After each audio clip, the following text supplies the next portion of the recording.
Okay, so today I'm going to be teaching everybody how to mud glass. We're going to go over mixing, pouring, the cure time, and sanding, like what the results of sanding are going to be. So I'm going to get started, and I'm going to show you guys basically how much to pour in each.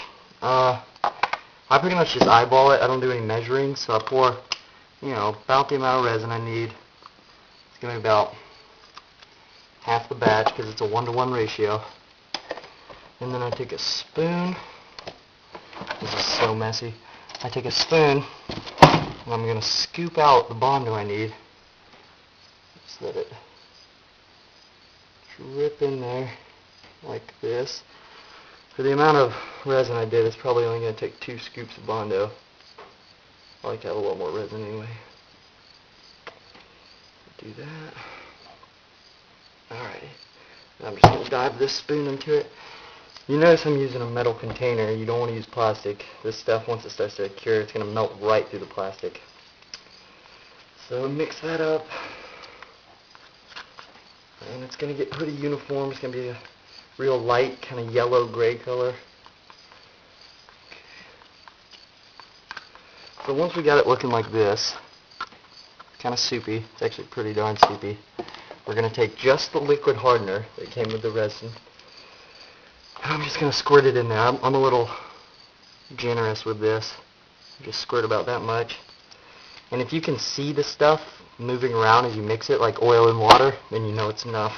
It takes a minute to mix it. But once this is completely mixed, you have about 4 minutes. No kidding. So I'd really stress cutting out your fiberglass pieces first, because you're not going to have the time once it's mixed. This stuff is going to get hot and it's going to harden fast. So I'm going to put this, I don't have any more pieces pepped right now to use this on, so I'm going to put it into my shin piece for a little more reinforcement. You guys saw the pictures of that in the first post. Yeah, right here. So it's nice and mixed up now. Got about 4 minutes. On the back of this piece, it's the smoothed out pep piece by Mr. Oreo. Kind of flimsy right here because I didn't use enough. So I'm going to take this and I'm going to pour it into the back of the calf to really reinforce it. And basically it's as simple as this. Pouring it right in and controlling it. I like it to smooth down the old glass that's in there. And just sit here and let it all pour, because if anything gets left in the container, it's going to harden soon. It's just going to be wasted. So pour that all in.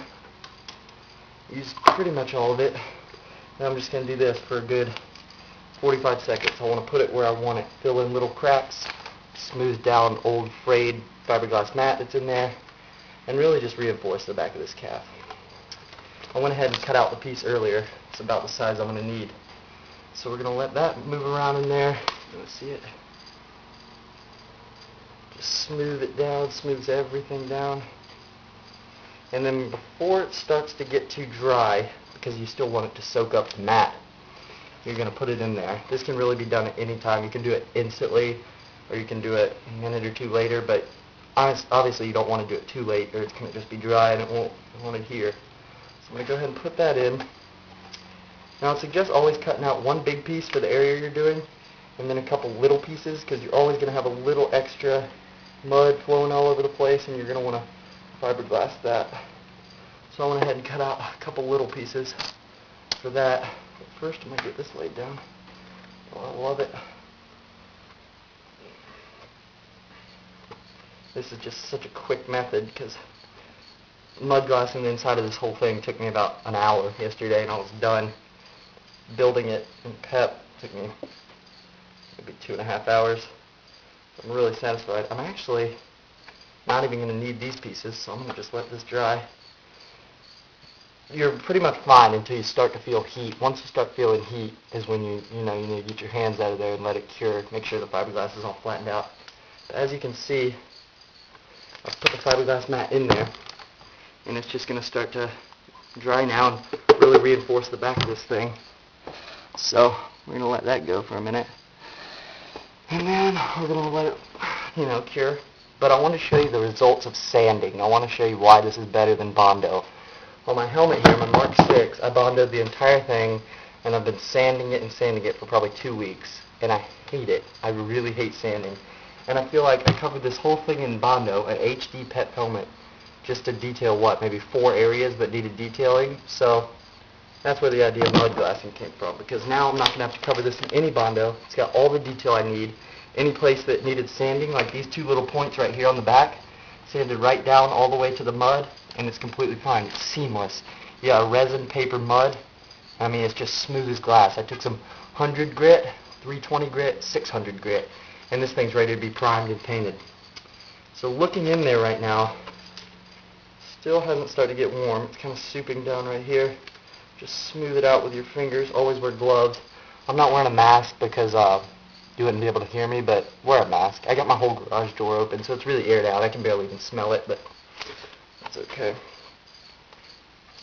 Alright, so that's pretty much the basics of mud glassing. You won't be disappointed. I mean, listen to this thing on cement. It's really solid. I mean, it's not going to crack. The exterior's not going to crack like Bondo would. It's just a really great method. I love it. I hope you guys try it out and really like it. My gift to you. I'll see you guys later, 405th.